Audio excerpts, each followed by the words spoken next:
મિત્રો, અત્યારે તમે જે વિડીયો ફૂટેજ જોયા એ વિડીયો ફૂટેજમાં શહેજાદ બુકેલા નામનો એક છોકરો છે, એની તમે હાલત જોઈ શકો છો. એ અત્યારે આઈસીયુમાં દાખલ છે.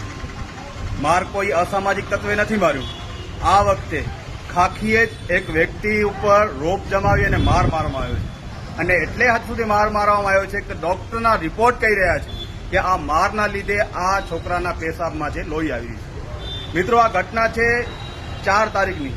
જ્યારે આ 2 યુવકો બાઇક ઉપર જઈ રહ્યા હતા ત્યારે પોલીસના ડરથી એ લોકોએ ત્યાં ઉભા રહી ગયા હતા, પણ એ ડરના લીધે ચાલ્યા ગયા હતા. પછી બપોર બાદ પોલીસ સ્ટેશને જઈ અને માફી માંગવા જાય છે ત્યારે પોલીસ દ્વારા એ વ્યક્તિને એ હદ માણસાઈ વટાઈ ગઈ હોય એવી રીતના, જાણે કોઈ મોટું ગુનો કર્યું હોય એવી રીતના માર મારવામાં આવ્યા છે, અને પાછળના ભાગે એવી જબરદસ્ત માર મારવામાં આવી છે જેના લીધે એના કાળા ભઠ્ઠા થઈ ગયા છે અને લોહી જામી ગયું છે.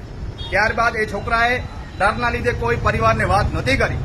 2 દિવસ બાદ જયારે એના પેશાબમાં લોહી આવે છે ત્યારે તાત્કાલિક અસરે આપણે એકોર્ડ હોસ્પિટલમાં એ પરિવાર દ્વારા દાખલ કરવામાં આવે છે, અને દાખલ થયા બાદ ડોક્ટરનું કહેવું છે કે આ ક્યાં ને ક્યાં મારના લીધે આ છોકરાઓને અસર થઈ છે, અને અત્યારે છોકરો આઈસીયુમાં દાખલ છે.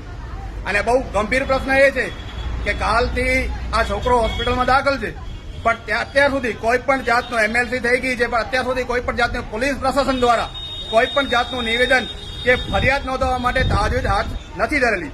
તો અમારી આ પરિવારના લોકો છે, મારી સાથે મોહસિનભાઈ ઇંકોરજા, મોહમ્મદભાઈ લાખા અને સામાજિક આગેવાનો અમે સાથે છીએ, અને અમારી માંગણી છે કે આ જે વ્યક્તિ છે એના ઉપર જે હિન્ન કૃત્ય કરવામાં આવ્યું છે, જેણે પણ કર્યું હોય તે પોલીસ કર્મીઓ ઉપર કડક કાર્યવાહી કરવામાં આવે અને ફરિયાદ દાખલ કરવામાં આવે. અન્યથા અમે અગાઉના સમયમાં જે પણ રોડ રસ્તે ઉતરવાનું હશે ઉતરશું, અને જે કાયદાકીય રીતે કરવાનું હશે એ કરશું. તો મહેરબાની કરી આ વ્યક્તિ છે એની વ્યક્તિ ઉપર ફરિયાદ લેવામાં આવે અને જે પણ પોલીસ કર્મી છે એના ઉપર એક્શન